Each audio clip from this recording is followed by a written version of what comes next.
여러분, 과학 역사상 가장 위대한 발견들이 때로는 완벽한 계획이 아니라 아주 사소한 실수에서 시작된다는 거 알고 계셨나요? 오늘은요, 한 연구원이 휴가를 가면서 깜빡 잊고 방치했던 병원균이 어떻게 인류를 구하는 기적, 바로 백신이 되었는지 그 정말 놀라운 이야기를 들려드릴까 합니다. 자, 한번 생각해 보세요. 그냥 잊혀진 세균 배양액, 그리고 운명적인 실수. 이 두 가지가 어떻게 만나서 백신이라는 엄청난 혁명을 일으켰을까요? 지금부터 그 비밀을 저랑 같이 한번 풀어보시죠. 이 모든 이야기의 시작은요, 파스테르가 등장하기 훨씬 이전의 시대로 거슬러 올라가야 합니다. 그 당시 사람들은 질병의 진짜 원인이 뭔지 전혀 몰랐어요. 그저 보이지 않는 공포 속에서 살아갈 뿐이었죠.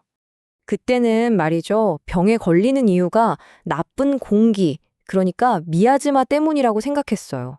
아니면 썩은 고기에서 구더기가 생기는 것처럼 생명이 그냥 저절로 생겨난다는 자연 발생설을 굳게 믿었죠. 심지어 질병을 신의 벌이라고 여기기도 했고요. 바로 그때 루이 파스테르가 나타나서 이 모든 믿음의 정면으로 도전장을 내밉니다. 그는 질병의 진짜 원인은 외부에서 침입하는 우리 눈에 보이지 않는 미생물이라고 주장했어요. 당연히 당시 학계에서는 이게 무슨 말도 안 되는 소리냐며 엄청나게 반발했죠.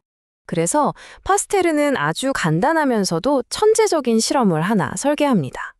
영양액을 팔팔 끓여서 멸균한 다음에요. 공기는 통하지만 먼지나 미생물은 들어올 수 없게 S자로 구부러진 이른바 백조목 플라스크에 담아둔 거예요. 과연 결과가 어땠을까요?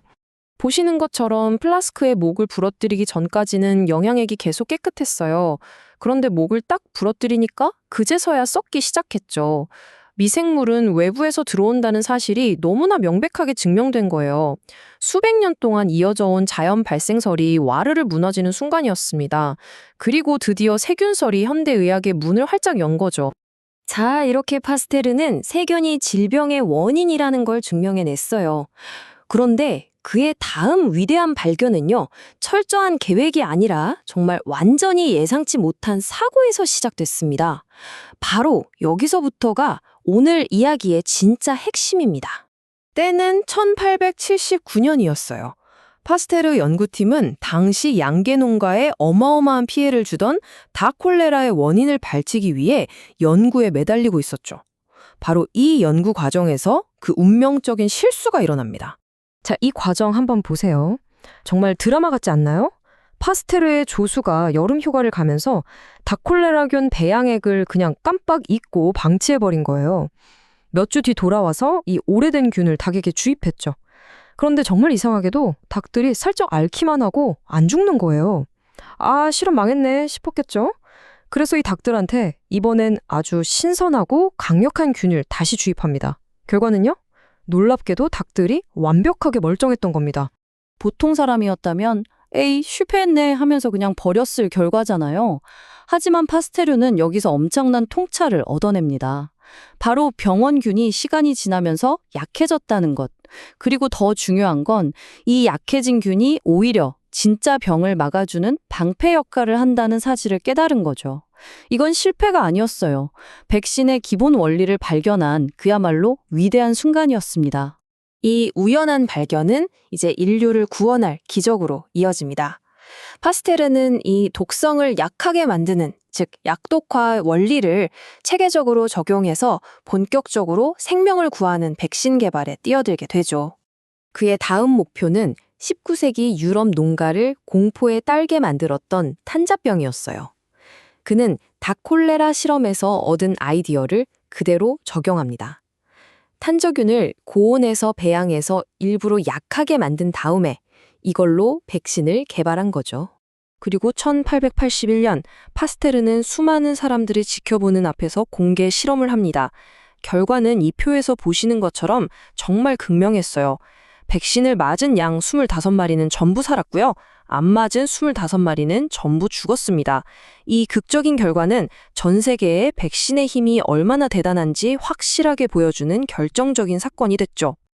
자, 이제 인류의 가장 큰 질문이 남았습니다. 이 원리가 과연 인간에게도 통할까? 파스테르는 가장 무모해 보이는 도전에 나섭니다. 당시 치사율 100%. 일단 걸리면 예외 없이 죽음에 이르는 공포의 질병, 바로 광견병이었습니다. N885년 7월이었어요. 광견병에 걸린 개에게 물려서 거의 죽음의 문턱에 선 9살 소년 조제프 마이스터가 파스테르를 찾아옵니다. 당시 백신은 사람한테 써본 적이 단 한 번도 없었어요. 엄청난 위험을 감수해야 했지만 파스테르는 소년의 목숨을 구하기로 결심합니다. 그리고 13일간의 사투 끝에 소년은 기적처럼 살아남았어요. 인류 역사상 백신으로 사람의 생명을 구한 바로 그 첫 번째 순간이었습니다. 이렇게 한 연구원의 작은 실수에서 시작된 발견은 결국 의학과 인류의 역사를 완전히 바꾸어 놓았습니다. 파스테르가 남긴 유산은 오늘날 우리 모두의 삶에 아주 깊숙이 들어와 있죠.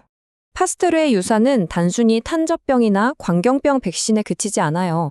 그는 질병의 원인이 세균이라는 걸 확립했고 면역이 어떻게 작동하는지 그 원리를 밝혔습니다. 바로 이 발견 덕분에 우리가 지금 너무나 당연하게 여기는 소아마비, 홍역 같은 수많은 백신이 탄생할 수 있었던 거죠. 1888년에 세워진 파스테르 연구소는 지금도 그 위대한 유산을 이어가고 있고요. 결국 파스테르의 이야기가 우리에게 정말 해주고 싶은 말은 이거 같아요. 실패는 끝이 아니라 새로운 가능성의 시작이라는 것. 예상치 못한 결과 속에서 기회를 발견하는 그 통찰력이야말로 수많은 생명을 구한 진정한 기적이 아니었을까요? 마지막으로 이 질문을 한번 던져봅니다. 만약에 파스테르가 그 잊혀진 배양액을 실패한 실험이라며 그냥 쓰레기통에 버렸다면 오늘날 우리의 세상은 얼마나 달라져 있을까요? 어쩌면 우리의 평균 수명조차 지금과는 완전히 달랐을지 모릅니다. 이처럼 사소한 실수가 역사를 바꾼 이야기는 우리에게 정말 많은 것을 생각하게 하네요.